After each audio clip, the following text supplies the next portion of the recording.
Hey everybody, and thank you for joining Mr. CM, that's myself, on The View with Mr. CM. So, first of all, before we get started, I just want to apologize. I know that I haven't been posting videos like I said that I was going to. I want to apologize for that. I've had some issues with my computer, and I haven't been able to resolve them yet.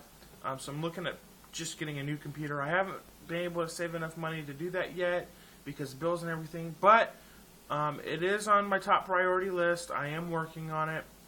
Give me some time. You are going to be seeing some videos. They may not be as sporadic as I was hoping, but I will try to get some made as soon as I can. But back to what we're here to do. Today I'm going to be talking about George Zimmerman saving a family's life after a rollover car accident. I don't really know the details of it. I haven't really looked it up yet, but I know that apparently there was a rollover accident pretty close to where the murder, or whatever you want to call it, of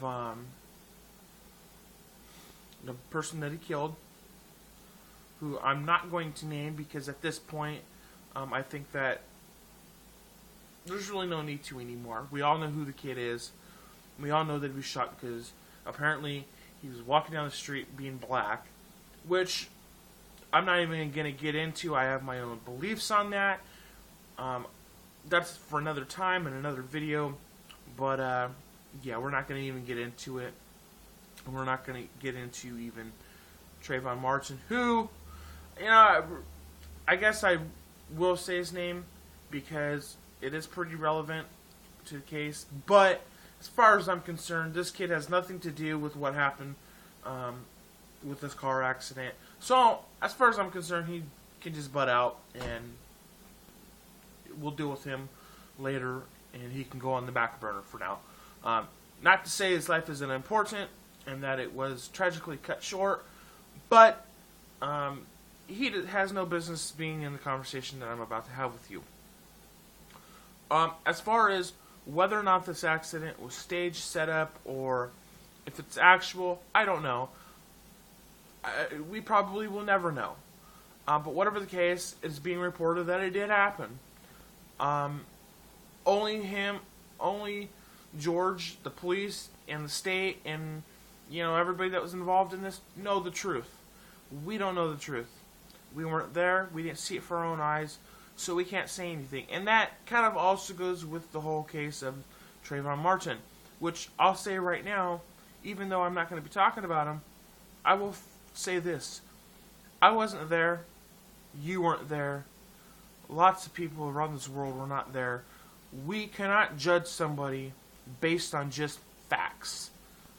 You need to have been there. You need to have been a witness. You need to have seen it before you can judge anybody.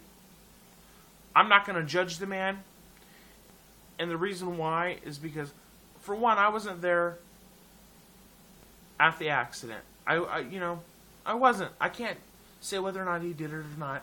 Just like when he shot Trayvon Martin, I can't say whether or not he did that or not either. So I'm not going to judge him on that either, because I don't have a right. I cannot judge somebody based on what I know. I wasn't there. Okay? I can't just say, well, yep, you're guilty because you did it, or you're innocent because I don't know if you really did it or not. I'm not going to say either or. He may be guilty, he may be innocent. I will never know the truth. But I can tell you this much.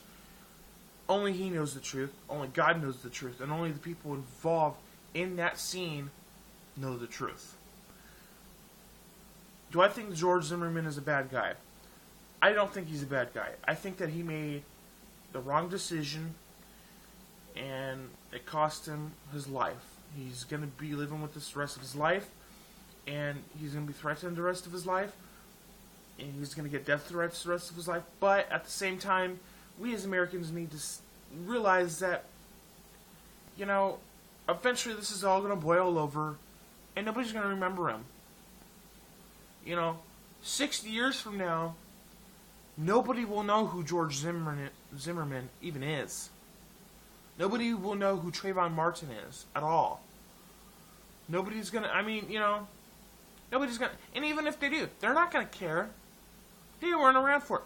Do you think high schoolers then, way into the future, are going to care 60 years from now? They weren't even alive yet.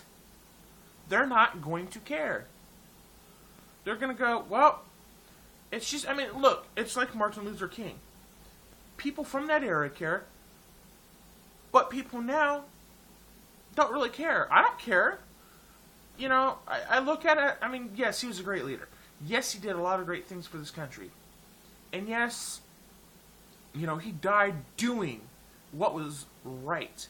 And I applaud him for that. I really do. I think that he's a great man. I think he is one of the most inspirational leaders of our time. But frankly, I don't care about him. He may be a big part of history, but he died a long time ago. And race is still a problem today. He fixed just a fraction of what we still deal with. So really, he didn't do anything different than what we already do now. It's just you don't see as much problems now as you did back then. You still see a lot of problems, I will say that. And you still see a lot of racism. But I don't think that you see as much of it. And I really don't think that kids and teenagers and adults from that time who grew up really understand what type of a time that was. Older people that lived through that generation, that can remember that, they know what it's like. They understand it a whole lot better. And I have to applaud them because they lived through it. They know what it was like. We don't as the new generation. You know, I mean, and folks, you have to understand, back then, the coolest thing that they had was Atari. Okay? The coolest thing that our parents had back then, well, at least that my parents had, was Atari. Okay? Fast forward a couple generations. You now got cell phones, you got an iPhone, you have something called the internet now, which never existed back then. You know, you have the Xbox 360, the PlayStation. You have all these awesome things that you can use as a tool. So, to say that racism is not a problem anymore is a lie. But, to get back to the main point of this conversation, like I said, I can't judge him. I wasn't there at the accident scene. I don't know if he really did or not. I pray that he did. I hope to God that, you know, he did save this family's life and that he did save them from being perished. I really hope that did happen. And I hope that that family gets the help that they need now. But as far as I'm concerned, I don't care. I was not there. I don't care what happened. I don't care about... I mean, seriously, I really don't give a damn. I was not there. And I'm not going to judge anybody because you people say it's the right thing to do. Because you people want to go judge somebody. You know. Case in point. I live in a state where right now we're witnessing a really fascinating adventure that a former police officer is taking. Former police officer got out of his van and one of his children picked up a handgun that he had left in his cup holder and shot and killed one of his children. He then lost his job because of that incident. Does that mean that he was a bad police officer or a bad parent? No.